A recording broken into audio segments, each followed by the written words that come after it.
Hi friends, welcome to my channel. Latest updates and reviews కోసం మా ఛానల్ని subscribe చేసుకోండి. పక్కనే ఉన్న బెల్ సింబల్ని క్లిక్ చేసి ఆల్ ఆప్షన్ని సెలెక్ట్ చేసుకోండి. అప్పుడే మా మొబైల్ నుండి మీ మొబైల్ ఫోన్కి నోటిఫికేషన్స్ వచ్చేస్తాయి. మీనా తల్లి పార్వతి, అమ్మ మీనా, అల్లుడు గారికి పాలు తీసుకొని వెళ్ళమ్మా అని చెప్పడంతో అలాగే అమ్మ అని పాలు తీసుకొని ఇక బాలు పడుకున్న రూమ్లోకి వస్తుంది. ఇక రావడంతోనే తలుపు గడియ పెడుతుంది. అది చూసిన బాలు కంగారు పడతాడు. ఏంటి పూలగంప తలుపు గడియ పెడుతుంది అని అనుకుంటాడు. చేతిలో కూడా ఏంటది అని కంగారు పడిపోతూ, ఏయ్ పూలగంప, ఎందుకు తలుపు గడియ వేస్తున్నావు అని కంగారుగా అడుగుతాడు. అయ్యో, ఎవరైనా చూస్తే బాగోదండి, అందుకనే తలుపు గడియ వేస్తున్నాను అని అంటే, ఏం చూస్తే బాగోదు అని అంటాడు. చూడబోతూ ఆత్రం ఎందుకండి అని అంటుంది. ఇక ఆ తర్వాత చేతిలోది చూసి, ఏంటి పూలగంప అది అని అనడంతో, తినబోతూ రుచి ఎందుకు అని అంటారు కదా, అలా ఇప్పుడు ఎందుకు తొందరపడుతున్నారు అని అనగానే, పూలగంప నీ వాలకం ఏదో నాకు తేడా అనిపిస్తుంది, కంగారుగా అనిపిస్తుంది, ఏంటది అని అంటూ ఉంటే ఇక చేతిలో ఉన్న గ్లాసు బాలు చేతిలో పెడుతుంది. ఇక మీనాక్షి, ఓ ఇవా పాలా అని అంటాడు. అవునండి, పాలే, తాగండి అని ఇస్తుంది. ఇక బాలు, ఓ నేను ఇంకేదో అనుకొని కంగారు పడిపోయాను అని పాలు తాగుతాడు. ఆ తర్వాత, సారీ పూలకంప, నీకు ఉంచకుండా మొత్తం నేనే తాగేశాను అని అంటాడు. సరేలేండి, మీకోసమే కదా తీసుకొచ్చాను అని అంటుంది. ఇక ఆ తర్వాత మీనా ప్రేమగా మంచం మీద కూర్చుంటుంది. పూలగంప, ఏంటిలా మంచం మీద కూర్చున్నావు? నేనే బయటికి వెళ్ళి పడుకుంటాను. ఓ, మీ అమ్మ వాళ్ళందరికీ తెలిసిపోతుంది కదా, ఇప్పుడేం చేస్తాను, ఈ దిండు చాప కింద వేసుకొని పడుకుంటాను, నువ్వు దర్జాగా మహారాణిలాగా ఈ మంచం మీద పడుకో అని లేచి వెళ్ళబోతూ ఉంటాడు. ఇక చేపట్టుకొని కూర్చోబెడుతుంది ఇక బాలుని మీనా. ఇక తర్వాత ఇలా అంటుంది, ఏవండి, ఈరోజు మనం ఫ్రెండ్స్లా ఉందామా, మనసు విప్పి మాట్లాడుకుందామా, ఎందుకంటే ఇంతకాలం మీరు ఏంటో నాకు అర్థం కాలేదు, అందుకనే మీతో నేను చాలా కోపంగా అలా బిహేవ్ చేశాను, కానీ మీరేంటో నేను తెలుసుకున్నాను. నా భర్తలో ఏవైతే క్వాలిటీస్ ఉండాలని అనుకున్నానో అవి మీలో నాకు ఇప్పుడిప్పుడే కనిపిస్తున్నాయి, అందుకనే ఇక నుంచి మీతో నాకు కోపంగా ఉండాలని అనిపించడం లేదు, మీతో నేను ప్రేమగా ఉండాలని అనుకుంటున్నాను అని అనగానే ఒక్కసారిగా షాక్ అయిపోతాడు బాలు. ఏంటి, ఏమన్నావు, నాతో ఫ్రెండ్షిప్పా అని అంటే, అవునండి అని అంటుంది. సరే అయితే, ఓ గయ్యాలి గంప, నీతో నేను కోపంగా ఉండను, నీతో ప్రేమగా మాట్లాడతాను అని అంటే ఎవరు మాత్రం ఒప్పుకోరు, సరే అయితే నేను కూడా మనసు విప్పి మాట్లాడతాను అని ఇక బాలు అంటాడు. ఇక ఇద్దరు మనసు విప్పి మాట్లాడుకుంటూ ఉంటారు. మీనా ఇలా అంటుంది, నా చెల్లెలు నా తమ్ముడు వాళ్ళు పెద్ద పెద్ద చదువులు చదువుకొని మంచిగా స్థిరపడాలి, ఇది మా నాన్నగారి కోరిక, అందుకోసమే మా అమ్మ రెక్కలు ముక్కలు చేసుకొని కష్టపడి వాళ్ళని చదివిస్తుంది, కానీ ఎంత రెక్కలు ముక్కలు చేసుకున్నా చాలనంత డబ్బుతో ఇంటిని నెట్టుకు రాలేకపోతుంది, నా కుటుంబం కోసమే నాకు దిగులు, వాళ్ళిద్దరూ బాగా చదువుతారు, వాళ్ళు మంచి స్థాయిలోకి వస్తే నాకు అంతకంటే ఇంకేమీ అక్కర్లేదు అని ఇక మీనా చెప్పడంతో ఇక ఇలా అంటాడు బాలు. మీనా, నేను కూడా సాయం చేస్తాను, నువ్వేమీ కంగారు పడద్దు, అయినా చదువుకున్న వాళ్ళని ఎప్పుడూ నేను వాళ్ళని ప్రోత్సహిస్తూ ఉంటాను, అంతెందుకు మన బస్తీలో కూడా చదువుకోని పిల్లలని నేనే వాళ్ళని జాయిన్ చేసి ఫీజులు కూడా కట్టి వాళ్ళని చదివించాను, మీ చెల్లెలు తమ్ముడు నాకు భారం అనుకుంటున్నావా ఏంటి, మీ అమ్మ అంత కష్టపడి పని చేయాల్సిన అవసరం లేదు, నేను కూడా సాయం చేస్తాలే అని అంటాడు. చాలా థ్యాంక్స్ అండి, మీ మంచి మనసుకి నిజంగా చాలా థ్యాంక్స్ అండి, నా మీద ఉన్న కోపం నా పుట్టింటి వాళ్ళ మీద, నా చెల్లెల మీద, తమ్ముడి మీద, అమ్మ మీద ఎక్కడ చూపిస్తారేమోనని నేను భయపడ్డాను, కానీ వాళ్ళని సొంత మనుషుల్లాగా చూసుకుంటున్నారు, మా చెల్లిని మీరు సొంత చెల్లెల్లాగా చూసుకుంటున్నారు, నా తమ్ముడిని కూడా మీరు ఎంతో చక్కగా చూసుకుంటున్నారు, మా అమ్మ మీరు పొలమారినప్పుడు మీకు మంచినీళ్ళు ఇచ్చి ప్రేమగా తల మీద నిమురినప్పుడు మీ కళ్ళల్లో అమ్మని చూశాను, మా అమ్మలో మీ అమ్మని మీరు చూసుకున్నారు, ఇంతకంటే ఏ ఆడదానికైనా ఇంకేం కావాలి, తన భర్త తల్లిని అలాగే పుట్టింటి వాళ్ళని తన వాళ్ళుగా చూసుకుంటే ఇంకా అంతకంటే ఆడదానికి ఇంకేం కావాలి. నిజంగా మీరు ఇలా చేస్తుంటే నాకు చాలా సంతోషంగా ఉంది. మీ మీద ఇంత కూడా కోపం లేదు, అంతా పోయింది. ఆ కోపం ప్రేమగా మారుతుందేమో అని చెప్పి సిగ్గుపడుతూ ఇక మీనా చెప్పడంతో బాలు కూడా కాస్త మారుతాడు. ఇక అప్పుడు బాలుతో మీనా ఇలా అంటాడు, అది సరే, మరి నా మీద నీకెందుకు ఇంతకు ముందు కోపం అని అంటే, మరి కోపం ఉండదా ఏంటి? ఎప్పుడు చూసినా తాగుతూ ఉంటారు, ఏమి పట్టించుకోరా అంటే బాధ్యతలన్నీ బాగానే పట్టించుకుంటారు, అందరినీ చక్కగా చూస్తారు, అందరికీ సాయం చేస్తారు, ఎవరైనా కష్టంలో ఉంటే ఆదుకుంటారు. కానీ మీరు ఇలా తాగుతూ ఉంటే అది నాకు నచ్చలేదు. మొదటి రాత్రి కూడా మీరు మందు తాగి ఆ ఆ మైకంలోనే ఉన్నారు. మరి భార్యగా నాకు ఆ మాత్రం కోపం రాదా అని అంటుంది. ఇక అప్పుడు బాలు ఇలా అంటాడు, నిజమే, నీకు కోపం రావడంలో తప్పు లేదు, కానీ నా పరిస్థితి అటువంటిది, దానికి నేను బానిస అయిపోయాను. నాకు ఇన్ని సంవత్సరాలుగా ఒక ఫ్రెండుగా నాకు మందే నిలబడింది. గుండెల్లో ఎంత బాధ ఉన్నా ఆ బాధ మర్చిపోవడానికి నేను అమృతాన్ని తీసుకుంటాను. ఆ సమయంలో అవన్నీ మర్చిపోయి ప్రశాంతంగా ఉంటాను అని అంటాడు. మీకొచ్చిన కష్టాలు ఏంటండి? మీకున్న బాధలేంటి? మీరు ఎందుకు అలా తయారయ్యారు? అయినా అది తాగితేనే మీ కష్టాలు మీరు మర్చిపోవడం ఏంటి? అసలు మీ కష్టాలు ఏంటండి? అసలైన కష్టాలంటే మావి, కానీ మీకు అన్ని కష్టాలు ఉన్నట్టు నాకు అనిపించలేదు. మామయ్య గారు చాలా మంచివారు, అత్తయ్య గారు కూడా చాలా మంచివారు. ఇక మీరు ఎందుకంతలా తాగుడుకు బానిసయ్యారు అని అంటే ఒక్కసారిగా గతాన్ని గుర్తు చేసుకుంటాడు బాలు. తల్లి ప్రేమలో పెరగాల్సిన వాడిని తల్లి కోపంలో పెరిగాను. ఏ బిడ్డకైనా తల్లి మొదటి గురువు అంటారు, కానీ అమ్మ నాకు గురువుగా చూడలేదు, ఓ శత్రువుగా చూసింది. అమ్మ కోపంలో అర్థం ఉంది, అమ్మని నేను తప్పుబట్టను. కానీ ఎంతో ఇష్టమైన వ్యక్తి అంత ద్వేషంగా దూరంగా ఉంటే ఎవరికైనా తట్టుకోవడం చాలా కష్టం. ఎవరికైనా అమ్మ అని అనగానే మొదటిగా ఎంతో ప్రేమగా ఆప్యాయతగా దగ్గరకు తీసుకొని గుండెలకు హత్తుకుంటుంది. ఏదేమైనా నీకు నేను ఉన్నాను నాన్న అంటూ ధైర్యం ఇస్తుంది. అమ్మని చూసినప్పుడల్లా ఆ దేవతనే చూసినట్టు అనిపిస్తుంది. కానీ నా జీవితంలో అలా కాదు. అమ్మకి నేను ఓ శత్రువునైపోయాను, ఓ చీడ పురుగునైపోయాను. ప్రేమగా ఒక్కరోజు మాట్లాడింది లేదు, ప్రేమగా ఒక్కరోజు అన్నం తినిపించింది లేదు. చేయని తప్పుకి ఇన్ని సంవత్సరాలు శిక్ష అనుభవిస్తున్నాను. ఎప్పుడైనా అమ్మ ఒళ్ళో తల పెట్టుకొని ప్రేమగా ఉండాలనిపిస్తుంది, కానీ నాకు ఆ భాగ్యం లేదు. అందుకనే నేను ఈ మందుకి అలవాటు పడ్డాను. ఏ రోజైతే అమ్మ నన్ను ప్రేమగా దగ్గరికి తీసుకుంటుందో నిజంగా ఆ రోజు నాకు ఈ మందుతో కూడా పని లేదు అని మనసులోనే అనుకుంటాడు. కానీ ఆ విషయం అంతా కూడా మీనాకి చెప్పడు. సరే కానీ ఇంకేంటి సంగతులు అని చెప్పి ఇక టాపిక్ని డైవర్ట్ చేసేస్తాడు. ఇక ఆ సమయంలో పైనున్న ఓ బల్లి కింద పడుతుంది. కింద పడగానే మీనాకి బల్లి అంటే చాలా భయం. ఆ బల్లి భయంతో ఏం చేస్తుందో కూడా మీనాకి అర్థం కాదు. ఆ బల్లి చూసి భయంతో ఒక్కసారిగా గట్టిగా బాలుని హక్ చేసుకొని, ఏవండి నాకు భయమండి, ఆ బల్లి దగ్గరకు వచ్చేస్తుంది, ఏవండి అంటూ మరింత గట్టిగా హక్ చేసుకోవడంతో బాలు షాక్ అవుతాడు. ఇక అదే సమయంలో కరెంటు కూడా పోతుంది. మీనాకి ఇంకా భయం వేస్తుంది. ఏవండి ఆ బల్లి ఇక్కడికి వచ్చేస్తుందేమో, నాకు చాలా భయం వేస్తుంది, చాలా భయంగా ఉంది అని చెప్పి ఇక అస్సలు వదిలిపెట్టకుండా గట్టిగా బాలుని హక్ చేసుకోవడంతో బాలుకి కూడా ప్రేమ కలుగుతుంది మీనా మీద.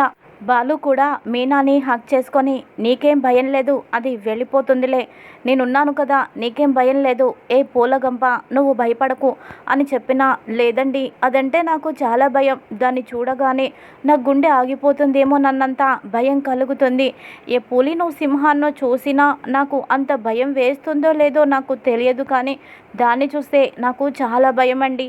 ఇలా మిమ్మల్ని నేను హక్ చేసుకున్నందుకు సారీ అండి, అయినా కూడా నేను ఇప్పుడు వదలలేను, ఆ బల్లి దగ్గరకు వచ్చేస్తుందేమో, నన్ను భయం వేస్తుంది అని చెప్పి ఇక అలాగే మీనా ఉంటుంది. కాసేపటికి కరెంటు వస్తుంది, కానీ మీనా మాత్రం భయంతోనే ఉంటుంది. ఆ తర్వాత ఆ బల్లి కనిపించదు, మీనా మాత్రం అలాగే ఉంటుంది. ఇక బాలు మీనా కళ్ళల్లోకి ప్రేమగా చూస్తాడు. ఇద్దరు కూడా ప్రేమగా ఒక్కటవుతారు. బాలు చెల్లెలు తన జాబ్కి సంబంధించి ఏదో కాన్ఫరెన్స్ మీటింగ్ ఉంది, వైజాగ్ వెళ్ళాలి అని ఇక ప్రభావతి దగ్గర పర్మిషన్ తీసుకోవడంతో సరేనని ప్రభావతి చెప్పడంతో వైజాగ్ బయలుదేరుతుంది. ఇక అక్కడికి వెళ్ళిన తర్వాత ఒక ఆకతాయి తనని ఏడిపిస్తూ ఉంటాడు. ఒంటరిగా దొరికింది, పొరపాటున ఇప్పుడు నేను తనని వదిలిపెట్టను, ఏదో ఒకటి చేస్తాను, ఇక్కడ నిన్నెవరు కాపాడుతారు, అక్కడనుకో మీ అన్నయ్య నిన్ను కాపాడేవాడు, కానీ ఇప్పుడు నిన్ను కాపాడేవాళ్ళు ఎవ్వరూ లేరు అని చెప్పి ఓ ఇద్దరు రౌడీలు ఇక చుట్టుముడతారు మౌనికని. హెల్ప్ మీ అని ఎంత అరిచినా కూడా ఎవ్వరూ సాయం చెయ్యరు. ఇక ఆ సమయంలో మీనా తమ్ముడు శివ అక్కడికి వస్తాడు. తను కూడా ఒక ఎడ్యుకేషన్ టూర్ పని మీద ఇక అక్కడికి రావడంతో దూరం నుంచి చూస్తాడు. తను బాలుబావ చెల్లెలు కదా, తనని ఎవరో ఏడిపిస్తున్నట్టున్నారు, అసలైనా ఇక్కడికి వచ్చిందేంటి, ఓ నేనెలా ఎడ్యుకేషనల్ టూర్ పని మీద వచ్చాను, తను కూడా అలాగే వచ్చినట్టుంది అని చెప్పి ఇక వెంటనే అరే పదండ్రా, మాకు తెలిసిన అమ్మాయిని ఎవరో ఏడిపిస్తున్నారు, తను మా బావ వాళ్ళ చెల్లెలు, రండి అని చెప్పి ఓ 4-5 ఫ్రెండ్స్ని సాయం తీసుకొని అక్కడికి వస్తాడు. ఇక వచ్చి ఆ రౌడీలను ఏంటి అమ్మాయిని టీచ్ చేస్తున్నారు, మీకు బతకాలని లేదా, ఇప్పుడే మిమ్మల్ని చితక్కొట్టి సెల్లు వేయించి జైలు ఊచలు లెక్క పెట్టేలా చేస్తాను అని అనడంతో ఇక రౌడీలు అక్కడి నుంచి ఇద్దరు పారిపోతారు. ఇక వెళ్ళిపోయినాక మీరేంటండి ఇక్కడ అని శివ అడుగుతాడు బాలు చెల్లెల్ని. ఇక బాలు చెల్లెలు ఏడుస్తూ థ్యాంక్స్ అండి, సమయానికి దేవుళ్లాగా వచ్చి కాపాడారు, ఎప్పుడు నేను ఎక్కడికి ఒంటరిగా వెళ్ళింది లేదు, కానీ జాబ్ పని మీద ఓ కాన్ఫరెన్స్ ఉండడంతో నేను ఇక్కడికి రావాల్సి వచ్చింది, అప్పటికి నన్ను ఇక్కడికి పంపించడం అమ్మకి ఏమాత్రం ఇష్టం లేదు, కానీ జాబ్ ఇక్కడ పోతుందేమోనన్న భయంతో నేను తప్పక రావాల్సిన పరిస్థితి వచ్చి నేను ఇక్కడికి వచ్చాను. ఎవరు వచ్చిన తర్వాత ఇక్కడ వాళ్ళు నన్ను ఇలా ఇబ్బంది పెట్టారు, సమయానికి మీరు వచ్చారు అని జరిగిందంతా చెప్పడంతో ఇక శివ ఇప్పుడు ఇంకా కంగారు పడతారెందుకు, నేను వచ్చాను కదా, అయినా మీకు ఏమైనా ఇబ్బంది అనిపిస్తే నాతో చెప్పండి, ఓ 2 రోజులు మేము ఈ ఊర్లోనే ఉండాల్సి వస్తుంది, మీకు ఏ చిన్న ఇబ్బంది వచ్చినా నన్ను అడగండి అని అనడంతో ఇక థ్యాంక్స్ చెబుతుంది ఇక శివకి.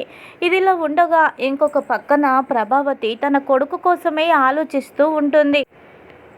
పిండి వంటలు చేసి నా కొడుకుకి తీసుకువెళ్తే ఆయనకి అనుమానం వచ్చేస్తుందేమో, అసలే నిన్న గుచ్చి 1,00,000 ప్రశ్నలు అడిగాడు.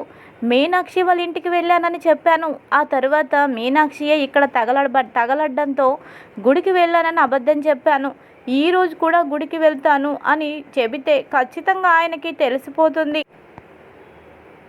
ఆయనకి కానీ తెలిసిపోతే అసలు నా కొడుకుని నాకు కనిపించకుండా చేస్తాడు, ఇప్పటికే నా కొడుకు తిండి లేక చాలా ఇబ్బందులు పడుతున్నాడు, ఆయనకి కానీ తెలిసిందంటే అక్కడ కూడా ఉండకుండా ఏ ఊర్లో పట్టుకుని పోయేలా చేస్తాడు అని అనుకుంటూ ఏం చేయాలి, నా కొడుకుని ఇలా దొంగచాటుగా నేను కలవడమేంటి, ఎంతైనా నా కన్న ఓ కొడుకుని పోగొట్టుకొని బాధపడుతున్నాను, ఇంకో కొడుకు దూరంగా ఇలా లేదు, తాడో పేడో తేల్చేస్తాను, దొంగతనంగా నా కొడుకుని కలిసే అంత దౌర్భాగ్యం నాకెందుకు, నా కొడుకుని నేను ఇంటికి తీసుకొస్తాను, తప్పు చేస్తే మాత్రం బిడ్డల్ని చంపేసుకుంటామా, దూరంగా వదిలేస్తామా, ఈ ఒక్క తప్పుని క్షమించమని అడుగుతాను, ఇంకోసారి తప్పు చేస్తే శిక్షించమని నేనే చెప్తాను, ఈసారికి ఎలాగోలా మనోజ్ని మాత్రం ఇంటికి వచ్చేలాగే చేస్తాను అని చెప్పి సత్యాన్ని అడుగుతుంది.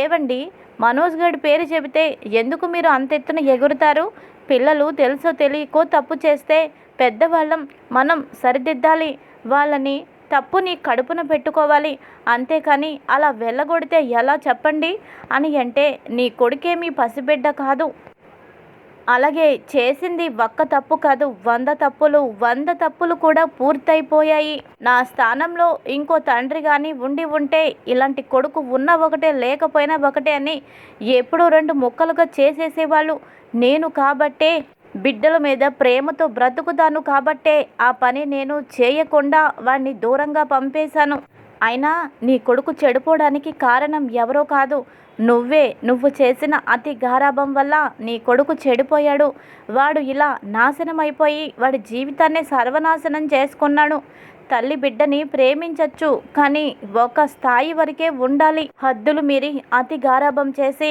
ఎన్ని తప్పులు చేసినా నెత్తి మీద కూర్చోబెట్టుకుంటే ఇదిగో వాళ్ళకి సుఖం ఉండదు. వాడిని కన్న తల్లిదండ్రులకి కూడా సుఖం ఉండదు. ఇప్పటికైనా బుద్ధి తెచ్చుకొని కొన్నాళ్ళు వాడిని అలా వదిలేయి. వాడికి బుద్ధొచ్చి వాడిలో మార్పు వస్తే అప్పుడు ఆలోచిద్దాం. అంతేకాని వాడిని ఇప్పుడు నువ్వు తీసుకొచ్చావంటే ఈ తప్పు చేశాను, ఇంట్లో వాళ్ళు నన్ను క్షమించారు, ఇంతకంటే పెద్ద తప్పు చేసినా నన్ను క్షమిస్తారు అని ఇక తప్పుల మీద తప్పులు చేసుకుంటూ పోతాడు. వాడిని కన్న పాపానికి అందరూ మనల్ని నానా రకాలుగా అంటారు. నోరు మూసుకొని నీ పని నువ్వు చేసుకో, వాడి ఊసు ఇప్పుడు ఎత్తద్దు అని చెప్పేసి ఇక సత్యం వెళ్ళిపోతాడు. ప్రభావతికి ఏం చెయ్యాలో అర్థం కాదు. ఇక ఇక్కడిలా ఉండగా రెండవ రోజు ఉదయాన్నే మీనా బాలుని చూసి సిగ్గుపడుతూ ఉంటే బాలు మీనాని చూసి సారీ చెబుతాడు. పూలగంప ఆ బల్లి మనిద్దరిని దగ్గర చేసింది, అంతేకాని నా తప్పు ఏమీ లేదు, నన్ను క్షమించు పూలగంప అని అంటాడు. మీరనుకుంటేనో నేననుకుంటేనో మనిద్దరం ఒక్కటవ్వలేదండి. ఆ దేవుడు మనిద్దరం ఒక్కటవ్వాలని అనుకున్నాడు, అందుకని ఆ దేవుడు మనిద్దరిని ఒక్కటి చేశాడు అని మీనా అనడంతో మనల్ని ఒక్కటి చేసింది ఆ దేవుడో కాదో తెలియదు, కానీ ఆ బల్లి మాత్రం చేసింది అని అంటాడు. ఇక మీనా పకపక నవ్వుతుంది. ఇక ఆ సమయంలో మీనా కన్న తండ్రి ఫోటోకి ఉన్న దండలో ఉన్న ఓ పువ్వు కింద పడుతుంది. పార్వతమ్మ నమస్కారం చేసుకుంటూ ఉండగా ఆ పువ్వు తన చేతిలో పడ్డంతో ఇక చాలా సంతోషపడుతుంది పార్వతమ్మ. ఏంటండి, మీరేదో ఒక శుభశకునం నాకు చూపించబోతున్నారన్నమాట. మీ మెడలో ఉన్న దండలో ఉన్న ఓ పువ్వు చేతితో తీసి చేతిలో వేసినట్టు మీరు వేశారు, మీరేదో మంచి చేశారు, నాకు అర్థమవుతుంది అని చెప్పి ఇక ఆనంద బాష్పాలు పెట్టుకుంటుంది పార్వతమ్మ. ఇక మీరు ఓ మంచి అల్లుణ్ణి, కొడుకు లాంటి అల్లుణ్ణి మన ఇంటికి రప్పించారు. బాలు చాలా మంచివాడు. అలాగే మన అమ్మాయి కూడా తనలో ఉన్న కోపాన్ని కాస్త తగ్గించుకొని అల్లుడు గారితో ప్రేమగా ఉండేటట్టు చెయ్యు. వాళ్ళిద్దరికీ ఓ బిడ్డ పుడితే నీ పేరే పెట్టుకునేటట్టు మీరే చెయ్యాలండి అని దండం పెట్టుకుంటూ ఉంటుంది ఇక ప్రభావతి. ఇక ఆ తర్వాత కిచెన్లోకి వెళ్ళి అల్లుడు గారికి మీనాకి ఇద్దరికి కాఫీ పెట్టాలి అని కిచెన్లోకి వెళ్తుంది. కిచెన్లోకి వెళ్ళి స్టవ్ ఆన్ చేసిన తర్వాత ఒకటే దగ్గుతూ ఉంటుంది. అలా దగ్గి నోట్లో నుంచి రక్తం పడుతుంది. ఇప్పుడు కానీ మీనా చూసిందంటే కంగారు పడిపోతుంది. ఈ మాయదారి జబ్బు నా కూతురికి తెలియకూడదు. నా కూతురు నా మీద బెంగ పెట్టుకొని దాని కాపురాన్ని పాడు చేసుకుంటుంది. నాకున్న ఈ జబ్బు వాళ్ళిద్దరికీ అది ఓ శాపంగా మారకూడదు. నా అల్లుడు కూతురు సంతోషంగా ఉండాలి అంటే నా గురించి నా కూతురికి తెలియకూడదు అని చెప్పేసి ఇక బయట చెంగుతో మూతి తుడిచేసుకొని కాఫీ పెడుతూ ఉంటుంది. ఈలోపు అదంతా చూసిన బాలు, అత్తయ్య గారు ఏంటి మీరు ఏదో మా దగ్గర దాస్తున్నట్టు ఉన్నారు, మీరు రక్తం కక్కడం నేను చూశాను, చెప్పండి ఏం జరిగింది, మీ ఆరోగ్యం ఎలా ఉంది, మీరేదో దాస్తున్నారు, నా మీద ఒట్టేసి నిజం చెప్పండి అని ఇక బాలు అనడంతో పార్వతమ్మ ఇక నిజం చెబుతుంది. ఇది ఈరోజు ఎపిసోడ్. మరి తరువాత ఏం జరుగుతుంది?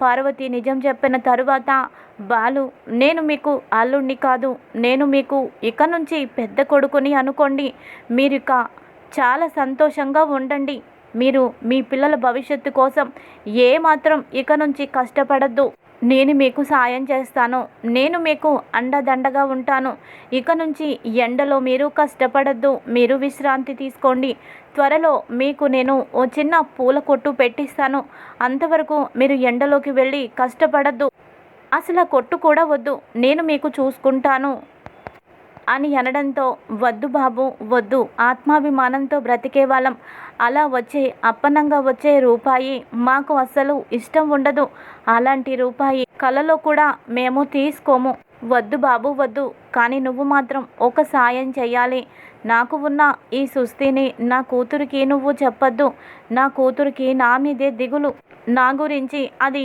అత్తగారింట్లో ప్రశాంతంగా ఉండలేదు, అది నాకు ఇష్టం లేదు, అని అంటుంది. ఇక పార్వతమ్మ, అదేంటత్తయ్య అలా మాట్లాడతారు, నన్ను పరాయి వాళ్ళ చూస్తున్నారా అని అంటే, అచ్చా అవేం మాటలు బాబు, మీరు పరాయి మనిషి ఏంటి, కాకపోతే అల్లుడు దగ్గర నుంచి అలా డబ్బు తీసుకోవడం నాకు ఇష్టం లేదు, నా ఆత్మాభిమానాన్ని చంపుకుంటే నేను చచ్చిపోయినట్టే లెక్క బాబు అని అనడంతో, సరే అత్తయ్య గారు అంతా నాకు అర్థమైంది, అయితే నేను ఓ పని చేస్తాను, సాధ్యమైనంత త్వరలో ఓ చిన్న షాప్ పెడతాను, అది మాత్రం మీరు కాదనద్దు, బయట నిలబడి మీరు పూలు అమ్మే కంటే ఓ షాపులా ఉంటే కొంతవరకు మీకు బాగుంటుంది, విశ్రాంతిగా ఉంటుంది, ఇది మాత్రం మీరు కాదనద్దు అని చెప్పడంతో ప్రభావతి ఇక ఒప్పుకుంటుంది పార్వతమ్మ. ఇది ఈరోజు ఎపిసోడ్. మరి రాబోయే ఎపిసోడ్స్లో ఏం జరుగుతుంది, ఏ విధంగా కథ మలుపు తిరగబోతోంది, ముందు ముందు తెలుసుకుందాం. Thanks for watching. Hi friends, welcome to my channel. Latest updates and reviews కోసం మా ఛానల్ని సబ్స్క్రైబ్ చేసుకోండి. పక్కనే ఉన్న బెల్ సింబల్ని క్లిక్ చేసి